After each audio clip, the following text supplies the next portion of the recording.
Welcome friends to your channel फिनोमेंट। Today हम लोग ये बात करेंगे कि आपको यूएस स्टॉक में, फॉरेन स्टॉक्स में इन्वेस्ट करना है तो आप कैसे कर सकते हो।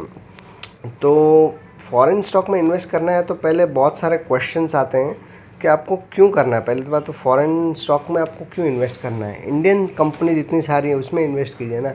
तो क्वेश्चन आता है कि भाई उनका हमारी कंपनी से उनकी कंपनी बहुत आगे है, उनका ग्रोथ जो है प्रोस्पेक्टस बहुत ही अच्छा है, उसके लिए हमको इन्वेस्ट करना है। तो जो ऑब्वियसली द रिटर्न उनसे ज़्यादा हमको मिलेगा क्योंकि वो सब डेवलप्ड कंट्री है, हमारी डेवलपिंग कंट्री। तो पहला बेनिफिट हमको ये दिखता है यूएस मार्केट में इन्वेस्ट करने के लिए कि उनका ग्रोथ बहुत अच्छा है। बट ये तो एक इसका पॉजिटिव पॉइंट हो गया।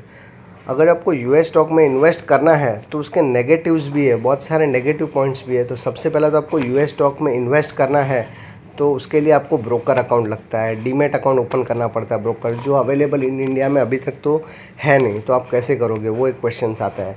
फिर अगर जो चलो ओपन भी हो गया तो आप करेंसी कन्वर्जन, आपको आईएनआर फिर बैंक में जाके उसको कन्वर्ट करना पड़ेगा यूएसडी में, फिर वो यूएसडी से आप स्टॉक को बाय कर सकते हो। फिर थर्ड ऑब्स्टेकल आता है कि टाइम जोन की वजह से आप इन्वेस्ट नहीं कर सकते हो क्योंकि वहाँ के और मार्केट्स लेट नाइट ओपन होते हैं। जब हमारे यहाँ रात होती है तब वहाँ पे मॉर्निंग होती है, तो वो एक इशू आता है आपको इन्वेस्ट करने के लिए। फिर पुअर अंडरस्टैंडिंग है यूएस स्टॉक। अभी आपको जितना इंडियन कंपनीज़ के बारे में मालूम है, यूएस कंपनी के बारे में गिनी चुनी गूगल है या नेटफ्लिक्स है उनके बारे में पता है, बट तो भी डिटेल इन्वेस्टिगेशन जितना चाहिए उतना आप नहीं कर सकते जितनी इंडियन कंपनी के बारे में आपको पता है। तो ये सबसे बड़ा फैक्टर है कि आपको कंपनीज़ की इन्फॉर्मेशन या नॉलेज बहुत कम है इन्वेस्ट करने के लिए। और सबसे इम्पोर्टेंट है लास्ट पॉइंट के वहाँ के जो एक स्टॉक है बहुत महंगा स्टॉक है। आपको बताता हूँ मैं कि देखो, एक गूगल का स्टॉक आप लेने जाओगे तो अराउंड 1,90,000 मतलब 2 लाख रुपए का एक स्टॉक है। मतलब आपको एक स्टॉक खाली बाय करना है तो 2 लाख रुपया देना पड़ेगा। फिर अमेज़ॉन का करना है तो 2,70,000 और अराउंड 3 लाख के आसपास आता है। फेसबुक का 25,000 का एक स्टॉक है और नेटफ्लिक्स का अब स्टॉक बाय करने जाओ तो आपको 40,000 रुपीज़ का एक स्टॉक पड़ता है। तो आपको ये सबसे बड़ा फैक्टर कि आप चलो ये सब अरेंजमेंट कर भी दो ऑब्स्टेकल से, तो एक स्टॉक खरीदने जाओगे तो एक स्टॉक में आपका 1-2 लाख रुपए इन्वेस्ट हो जाएगा। तो आप कितने रिटर्न परसेंट मिलेगा आपको, वो एक इम्पॉर्टेंट है। तो अभी ये प्रॉब्लम को हमको सॉल्व करना है तो इसके लिए हम इंडिया में बैठे बैठे कैसे कर सकते हैं ये सब चीज़ को। तो ये सब चीज़ आज हमको जाननी है कि इंडिया में हम कैसे कर सकते हैं ये स्टॉक मार्केट में इन्वेस्ट के लिए। तो आप डायरेक्टली तो फॉरेन में इन्वेस्ट नहीं कर सकते, बट पैसिवली आप इन्वेस्ट कर सकते हैं थ्रू ईटीएफ। तो यहाँ की जो इंडियन कंपनीज़ हैं उन्होंने फॉरेन के स्टॉक्स को ध्यान में रखते हुए ईटीएफ बनाए हैं। तो आइए चले वन बाय वन एक ईटीएफ डिस्कस करते हैं। पहला मोतीलाल ओसवाल जो ब्रोकर है उन्होंने नास्डैक 100 ईटीएफ बनाया। तो इसका मीनिंग क्या होता है, नैस्डैक जैसे हमारे यहाँ बॉम्बे स्टॉक एक्सचेंज और नेशनल स्टॉक एक्सचेंज है, वहाँ पे यूएस में नैस्डैक करके स्टॉक एक्सचेंज है।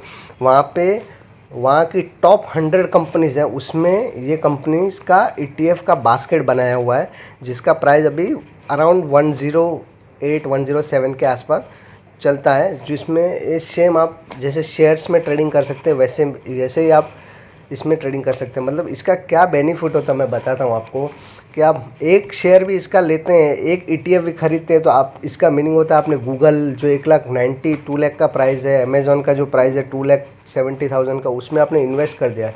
एक यूनिट में इतने सब स्टॉक्स कवर हो जाते हैं। तो ये सबसे बड़ा बेनिफिट है। और अगर जो आपको लगता है यहाँ से यूएस कंट्री और डेवलप्ड हो सकती है और चांसेस है कि और ब्राइट है, तो आप इसमें डेफिनेटली यूज़ कर सकते हैं मोतीलाल ओसवाल नैस्डैक 800। अभी इसका हम ओवरव्यू करेंगे। तो ये सब तो बेसिक है, जैसे आप स्टॉक में इन्वेस्ट करते हैं वैसे आपको ब्रोकरेज वगैरह लगेगा। फिर इसका 52 लो 101 दिखा रहा है, 52 हाई 1,000 रुपीज़ नहीं है एक्चुअली। यहाँ पे इन लोगों ने अपडेट नहीं किया वेबसाइट पे। हालांकि ये स्प्लिट हुआ था अभी रिसेंटली 17 जून को। हाँ 17 जून को इन लोग ने फेस वैल्यू 10 से 1 कर दिया था। तो इसका प्राइस 1,000 हुआ करता था, तो उसको स्प्लिट कर दिया इन लोग ने 1:2 कितने में किया इन लोग ने, हाँ 10:1 में कर दिया। तो सीधा उसका 1/10 हो गया प्राइस। तो उसके लिए इसका 100 प्राइस दिख रहा है। तो इसका ये 101 ऑलमोस्ट 52 हाई है ऐसा समझ लीजिए आप। अभी 50 क्योंकि नैस्डैक वगैरह अभी ऑल टाइम हाई पे चल रहे हैं, तो अभी 52 हाई है। तो जब अच्छा अपॉर्चुनिटी मिलता है यहाँ से, स्टॉक मार्केट 5% से लेके 10% गिरता है इन फ्यूचर, तो आप या फिर SIP मोड पे भी आप स्टार्ट कर सकते हैं। फिर सेकंड आपको इन्वेस्ट करना है तो मीराई एसेट करके म्यूचुअल फंड कंपनी है, उन्होंने भी अपना ETF बनाया है, उसका नाम दिया है मीराई एसेट NYSE फैंग। NYSE का फुल फॉर्म होता है न्यूयॉर्क स्टॉक एक्सचेंज, तो वहाँ का स्टॉक एक्सचेंज है न्यूयॉर्क स्टॉक एक्सचेंज। तो ये फैंग जो नाम दिया है उसका फुल फॉर्म मैं बताता हूँ। फेसबुक, अमेज़ॉन, फिर नेटफ्लिक्स और गूगल, तो वैसे ही लोग ने ETF का नाम दिया फैंग प्लस करके। और इसमें एक्चुअली थोड़ा रिस्क ज़्यादा है मोतीलाल ओसवाल से, क्योंकि ये लोग ने ये जो इन्वेस्टमेंट किया है ना, ये लोग ने बहुत ही मतलब फोकस्ड किया है। जैसे आप देख सकते हैं NYSE फैंग में 10 स्टॉक ही खाली कंसिडर किए, एक अलीबाबा है, एक फेसबुक है, एक अल्फ़ाबेट है, अल्फ़ाबेट मतलब गूगल हुआ, एक एप्पल हुआ, बाइडू हुआ, निविडा हुआ, अमेज़ॉन हुआ, नेटफ्लिक्स हुआ, ट्विटर, टेस्ला। तो ये 10 स्टॉक को ही खाली कवर अप किया, वाइल मोतीलाल ओसवाल ने तो 100 स्टॉक कवर किया है। तो अगर जो रिस्क वाइज आप कंसिडर करना चाहो तो मीरा एसेट थोड़ा रिस्की है। और मीरा एसेट फैंग जो है जस्ट रिसेंटली लॉन्च्ड हुआ है मई 2021 में, जस्ट 2-3 मंथ्स बैक लॉन्च हुआ है। बट जो आप ये मोतीलाल ओसवाल देखेंगे तो वो बहुत पुराना है, 2011 में लॉन्च हुआ है। तो अभी हम कंपेयर करेंगे दोनों के बारे में, मोतीलाल ओसवाल और मीरा एसेट फैंग के बारे में। तो देखिए प्राइस आपके स्क्रीन पे आ गया है। अभी उसका प्राइस अराउंड 109 के आसपास चल रहा है और ये 53 चल रहा है। उसके ऊपर पहले आप देखिए इसका टाइप क्या है, ETF है। फिर पहला जो है वो लार्ज कैप है, क्योंकि उसने टॉप 100 कंपनीज़ को कवर अप किया है, उसके लिए लार्ज कैप है। बट इसका मीरा एसेट का देखो फोकस्ड है। जब फोकस्ड फंड होता है ना तो उसको थीमेटिक बोलते हैं। थीमेटिक मतलब जैसे अभी इंडिया में एक फार्मा कंपनी है तो फार्मा सेक्टर हो गया, IT सेक्टर, तो वैसे ही लोग ने खाली थीमेटिक चूज़ किया, खाली टॉप 10 कंपनी को चूज़ किया और मोतीलाल ने टॉप 100 किया, तो रिस्क कम है मोतीलाल में। फिर लिक्विडिटी तो दोनों में अच्छा ही है।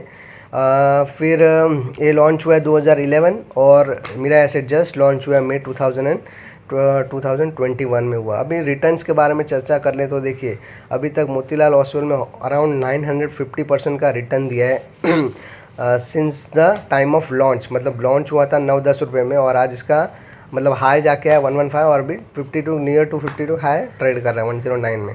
और मीरा एसेट का देखो हमारे पास सफिशिएंट डेटा अवेलेबल नहीं है, बट जो भी डेटा अवेलेबल है उससे ये दिख रहा है कि अभी तक उसने जब से लॉन्च हुआ तब से 8% का रिटर्न दिया है। तो आप दोनों ETF को कंसिडर कर सकते हैं एज आप ऐसा फील होगा कि आप US की कंपनीज़ में इन्वेस्ट कर रहे हैं, तो ऐसा फील आएगा आपको ये कंपनीज़ में इन्वेस्ट करके। अभी फाइनली एक ETF और है, निप्पॉन इंडिया का है। ये एक्चुअली US से रिलेटेड नहीं है, हांगकांग स्टॉक एक्सचेंज है हैंग सेंग, जिसका नाम हैंग सेंग है, उसमें है निप्पॉन इंडिया हैंग सेंग 20 करके है। देखिए इसमें सबसे पहले तो इसमें लिक्विडिटी बहुत कम है, प्लस इसमें रिस्क थोड़ा ज़्यादा है क्योंकि आप बाय सेल करना चाहोगे तो इतना वॉल्यूम नहीं मिलेगा आपको।